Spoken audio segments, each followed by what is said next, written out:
What's going on, everybody? Tom here with Keto Lifestyle, and today we are going to talk about traveling on keto. I think this is a really good topic to talk about today since I just got back from a vacation, and as you guys saw from the last weigh-in video, I actually lost weight while I was on that vacation.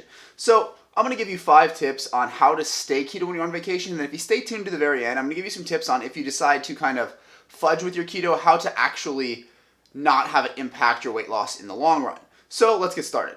Now, my number 1 tip for you guys is to plan ahead. Now, by this, what I'm talking about is do your research. Look at the area where you're going to be traveling in and try to find some restaurants that interest you. Check out their menus. See if there's things on those menus that are keto. You want to kind of get an idea ahead of time of where you can go and what you can eat when you're there. That way you're not, wandering around some city that you're not familiar with, starving, and trying to find somewhere that, has keto options. Yes, a lot of places have menus on the front of the restaurant, but if you're really hungry, guys, it becomes more and more difficult to want to sit there and actually read those and find something. So if you have a list written down ahead of time, save it in your phone, do something like that, of restaurants where you can go there and you can get a keto-friendly meal, that will save you 9 times out of 10. Now, tip number 2 that I'm going to give is to bring things with you. Now, when I'm traveling, like in a road trip or on an airplane, the snacks that I have available to me, whether it be at the little convenience stores at the airport or gas stations as we're driving, can be a little bit hard to find things keto. Now, that being said, you can do it. There are things there that are keto, but for example, like beef jerky. Well, the beef jerky at most gas stations is loaded with sugar, but you can find beef jerky online that is not, and there are keto-friendly options out there. So what I like to do is I like to just pack my snacks ahead of time. Now, this can be a little bit tricky depending on where you live and the airline regulations and things like that, but if you're on a road trip, there is no excuse, guys. Get a big old bag, stuff it with snacks, carry it with you. And the benefit of this is also going to be that you can actually have that in your room. You can pack things in there for breakfast so that you don't have to worry about, buying breakfast. It'll save you money and it'll keep you keto. Bringing food with you is always kind of one of the better options when you can. Now, I'm not saying you should bring food for every meal because obviously you're going to want to eat, dinner at a nice restaurant or, it just depends on the nature of your vacation. But I tend to find that if I have snacks and I have breakfast, it's a lot easier for me to find keto dinners because breakfasts in America are very, very carby typically. Same thing with lunches, but dinners, you can find a nice steak or, chicken breast or chicken thigh or, burgers, things like that. But breakfast tends to be the hard one. So snacks, breakfast, bring them with you. Now, number 3 on my list is to go to buffets for dinner and things like that. Now, lunch, dinner, even breakfast, buffets are a great option because you can walk around and you can find the things that are keto and you can only take the things that are keto friendly. You don't have to, make all sorts of weird requests with your waiter. You don't have to worry about half the food on your plate being inedible to you. You can just go there, grab the bacon, grab the sausages, grab the eggs for breakfast, or, for dinner, they usually have some type of meat station. Just go get the roast beef, the shrimp. I live in Vegas, so we're a huge buffet city, and if I'm, really wanting to go out and I'm really trying to stay strict on keto, yeah, that's what I'm going to do. I'm going to go to a buffet. I'm going to eat the all-you-can-eat steaks, the shrimp, the crab legs, whatever they've got going on that night, you can make it work. Now, that being said, there are a lot of not keto temptations at a buffet, so you need to make sure that you're strong with this. Going there with the mentality of all I'm going to eat is keto food is what you have to do. Heck, even the salad bar is a great option to fill you up first. But seriously, avoid the desserts, even the sugar-free ones. They're not keto. They're made with real flour, things like that. Pretty much all of the side dishes they're going to have some type of carbs in them. Sometimes you can find steamed broccoli or, steamed asparagus. Those are great. Add some butter to them.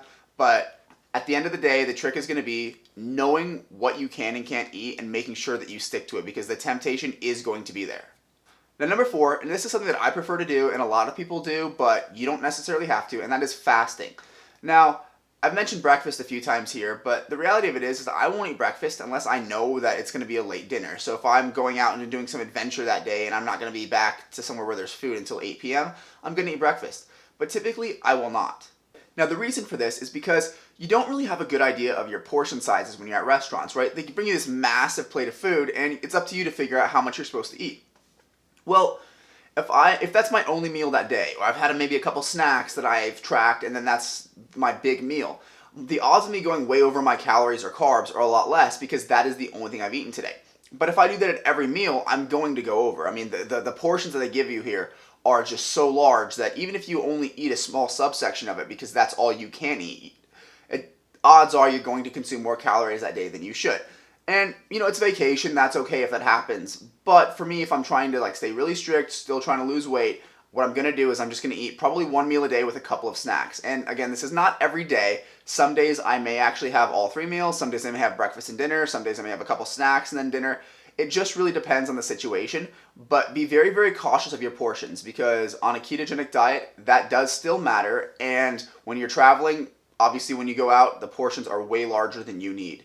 And number 5 on my list, when in doubt, ask. If you're sitting there at a restaurant or a snack bar by the beach or whatever you're doing, then ask the guy what's in something. If you're not completely certain that something is keto, talk to them. Figure out what's in it. Usually they're going to be very, very accommodating because people have a lot of food allergies nowadays, so a lot of times restaurants are more open to telling you what's in products or what's in foods. So I typically go through the process and say, okay, well, what's in this? Is there any, flour? Is there any, whatever? And I'm able to gauge mostly just by looking at the menu, but sometimes with the help of the waiter, if I can have that or not, or if how many carbs are roughly in it. So if it's maybe there's a little bit of flour to thicken the roux, but that's it, I might go ahead and do it.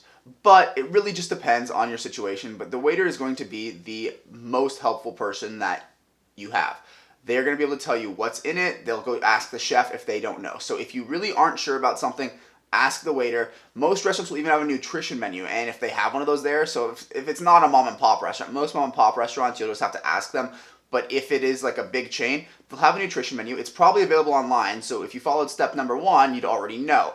But if you walk in there off the street, ask for that nutrition menu, figure out what's in it, and try to keep your carbs low that way. Now this is the part of the video where I'm going to shift it a little bit. This was that little bonus sections I alluded to at the beginning.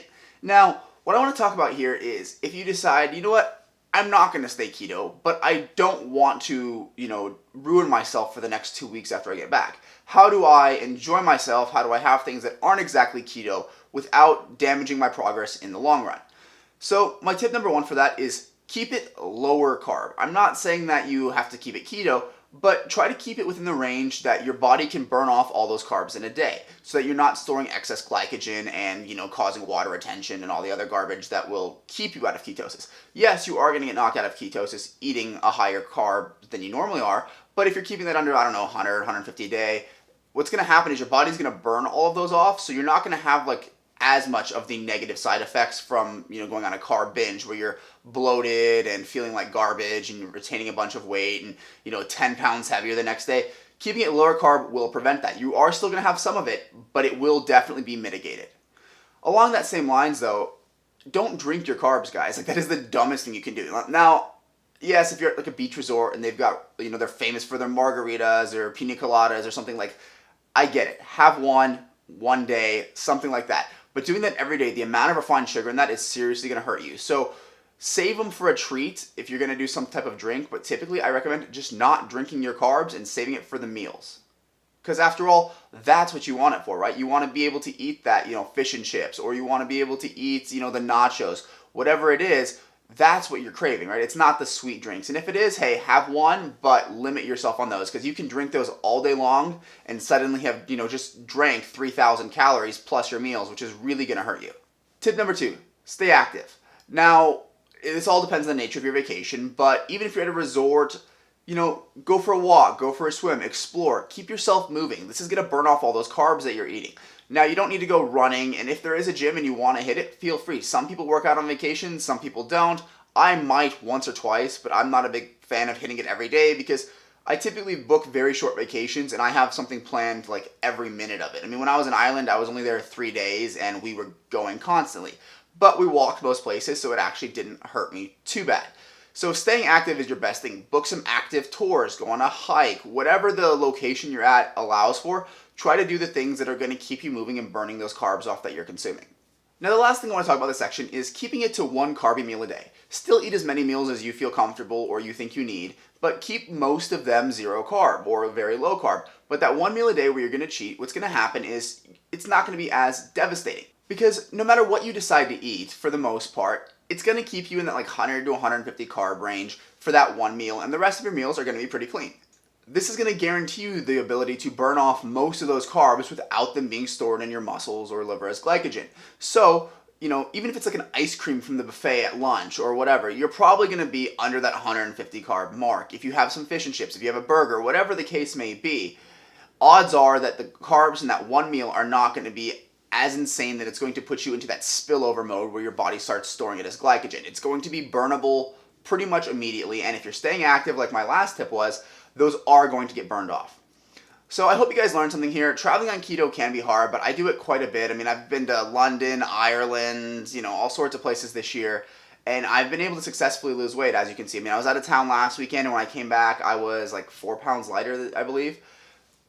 Whatever you guys do, just make sure you are keeping track of it. Don't just give yourself like a crazy binge. You can if you want, and that's what your goal is, but if you have a very strict deadline and you can't afford to be set back, have a game plan. Going in there and just eating whatever you want, you're going to come back 10, 15 pounds heavier. Look, when I first started this YouTube channel, like all the way back, there was a series I did talking about my first week back on keto after I'd been in Mexico. And guys, I was eating whatever I wanted, drinking whatever I wanted. I followed 0 of the rules on this list, like 0 of them, absolutely. Came back, I think it was like 15 pounds heavier. It was something insane like that. And it took me, I think, 2 weeks to take it off. My point being, if you have a game plan, you can avoid that. And it just takes practice, and that's how I've come up with this list, is I've done this enough times at this point where I understand how to enjoy myself, but stop myself from falling into that state where it's really damaging in the long run. But with that, guys, I'm going to close the video. If you like the video, leave it a like. If you have any questions or comments, leave them in the comment section. And of course, if you have not subscribed yet, what are you waiting for, guys? Hit that subscribe button. Really helps me out a lot, supports the channel, and you know what? You get to see more cool videos like this. So I'll talk to you guys in the next one.